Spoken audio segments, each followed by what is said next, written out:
প্রথমে সকলকে স্বাগত জানাচ্ছি প্রিমিয়ামে। তো এই ভিডিওটা হচ্ছে মেইনলি একটা টপিকের উপর, যেটা হচ্ছে যে আমাদের অবহেলিত সাবজেক্ট বা আমাদের যেটা আন্ডাররেটেড সাবজেক্ট ধরা হয়, বাট এই সাবজেক্টটা আসলে অনেক বিগ একটা রোল প্লে করে।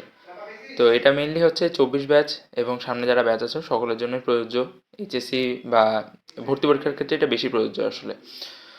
তো জিনিসটা কীরকম, যেমন আমি যদি বলি যে আমাদের ইঞ্জিনিয়ারিং ভর্তি পরীক্ষা বা অন্যান্য যেগুলো ভর্তি পরীক্ষা আছে, আমরা যদি মোটা দাগে দেখি তাহলে সব পরীক্ষাতে কী থাকে, ফিজিক্স কেমিস্ট্রি ম্যাথ মোটামুটি কমন সব জায়গাতেই। বাট ফিজিক্স আর ম্যাথে যদি ভালো করতে চাই আমরা, তো সেক্ষেত্রে কিন্তু মানে এফোর্টটা একটু অনেক বেশি দেওয়া লাগে, তাই না? প্লাস ফিজিক্সে কী হয় যে ফিজিক্সে আমরা যদি একটা থিওরি জানি, সেই থিওরি থেকে আসলে অনেক আঙ্গিকে ম্যাথ দেওয়া যায়, বা অনেক ধরনের প্রবলেম দেওয়া যায়, সেটা আসলে সবাই হয়তো ধরতে পারে না। বা ম্যাথেও হয়তো বা সবার এফিসিয়েন্সি ওইরকম থাকে না। আবার ফিজিক্সে যদি আমি ভালো করতে চাই তাহলে মোটামুটি আমাকে 2টা বা 3টা রাইটারের বই সলভ করতে হয়। বাট কেমিস্ট্রিতে এখানে মানে যদি আমরা জানি যে কীভাবে এফোর্ট দিতে হয়, তাহলে কিন্তু কেমিস্ট্রিতে অনেক ভালো করাটা অনেক ইজিয়ার। তো কেমিস্ট্রিতে আবার মূল বইকেও একটা একটা বইকে মোটামুটি স্ট্যান্ডার্ড ধরা হয়। তো কেউ যদি ওই বইটা নাও করে, যেমন হাজারি স্যারের কথাই বলি, হাজারি স্যারের বই যদি কেউ পড়ে তাহলে তার হচ্ছে কি মেডিকেল ইঞ্জিনিয়ারিং ভার্সিটি মোটামুটি সবগুলোরই একটা বেসিক একটা প্রিপারেশন হয়ে যায়, তাই না? আর অন্য বই পড়লেও সেক্ষেত্রে হয়তো বা যে ম্যাথ পার্টটা যদি একটু দেখা যায় বা মানে ওভারঅল হয়ে যায় আসলে। বাট কেমিস্ট্রিতে আসলে কিছু জিনিস থাকে, যেমন হচ্ছে কি যে গুণগত রসায়নের কথা যদি বলি, যে গুণগত রসায়নের একটা পার্ট আছে, যে ওই যে এমআরআই, জাল টাকা শনাক্তকরণ। বাট এই জায়গাটা আসলে ওইভাবে পড়া হয় না বা মানে বিরক্তিকর লাগে। বাট এই জায়গা থেকে কিন্তু কোশ্চেন আসে। তারপরে যেমন কর্মমুখী রসায়ন বা অন্য অনেক চ্যাপ্টার আছে যেখানে আসলে সব কিছু আসলে আসে না। তো কোন জায়গাগুলো আসে, যেমন কিছু সংকেত আছে, ওই মানে যে স্পেসিফিক সংকেতগুলো বারবার করে আসে।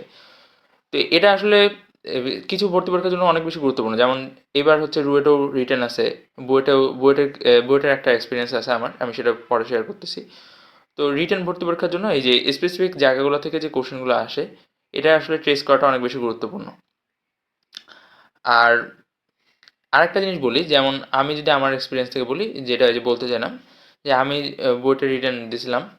তো সেক্ষেত্রে আমার একটা মানে নিজের একটা মানে খারাপ ইয়ে ছিল যে আমি হচ্ছে অর্গানিকটা খুব ভালো করে রিভাইজ দিয়ে যাইনি। বাট অর্গানিক থেকে বোর্ডের বা তোমরা যদি ইঞ্জিনিয়ারিং কোশ্চেন ব্যাংকটা খুলে দেখো, দেখবে যে কিছু সার্টিন সংকেত, নামধারী বিক্রিয়া, সেগুলো হচ্ছে বারবার আসে। তো আমি যেটা করছিলাম, আমি হচ্ছে ভালো করে রিভাইজ দিইনি। তো সেক্ষেত্রে আমি এক্সাম হলে যেয়ে দেখি যে ওই সার্টিন 3-4টা স্পেসিফিক মানে স্পেশাল সংকেতগুলো আসছে, বাট আমার হচ্ছে ওইটা অ্যাট দ্যাট মোমেন্টে আমার মনে নেই। বাট আমার খাতায় কিন্তু এটা করা আছে। তো এটাই বলতেছি যে মনে করো যে কোশ্চেন তো হার্ড হবে বা আনকমন টপিক থাকবে, ফিজিক্স বা ম্যাথে হচ্ছে কোশ্চেন ঘুরা দেওয়া যায়। বাট এই যে কেমিস্ট্রি কিন্তু যদি একটু সিস্টেম করে পড়া যায় বা একটু মানে যেই জিনিসগুলো বারবার রিপিট হয়, তখন মোটামুটি কি মানে আমরা যেসব স্যারেরা কোশ্চেন করেন তারা তো কোনো কোচিং সেন্টারে ভাইয়া না, তাই না? তাই স্যারদের কিছু স্পেসিফিক জায়গাগুলো পছন্দের থাকে, বা যে জায়গাগুলো থেকে বারবার কোশ্চেন হয় আসলে, এই মানে এই পয়েন্টগুলো মিস করলে আসলে চান্স পাওয়াটা অনেক টাফ হয়ে যায়। বা মানে কমন জিনিস ভুল করলে আসলে তুমি হয়তো বা হার্ড জিনিস পারছো, বাট কমন জিনিসটা ভুল করলে হয়তো বা তোমার র্যাঙ্কও অনেক পিছিয়ে যাবে। তো আসলে ওভারঅল এটাই বলার ছিল যে আমরা তো আসলে ফিজিক্স কেমিস্ট্রি ম্যাথ এগুলোর জন্য মানে সবগুলোর জন্যই অনেক বেশি এফোর্ট দিই, বাট কোন জায়গা থেকে আসলে এফোর্ট দিলে বেশি আউটকাম আসবে সেটা আমরা আসলে দেখি না অনেক সময়। তার কারণ হচ্ছে যে আমাদের যখন কোনো এক জায়গায় রেজাল্টটা কাউন্ট করা হয়, সেটা কিন্তু টোটালের উপর করা হয়।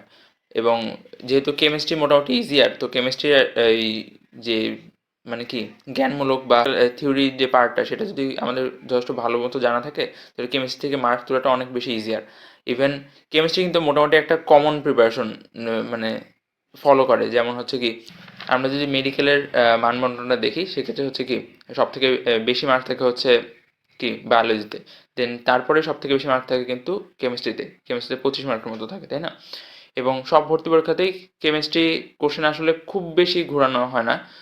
যদি ইম্পর্টেন্ট টপিকগুলো দেখানো হয় বা যদি একটু সিস্টেম করে দেখা যায়, মানে ট্যাকটিক্যাল হওয়া যদি, তাহলে কিন্তু কেমিস্ট্রিতে মার্ক তোলাটা অনেক বেশি ইজিয়ার।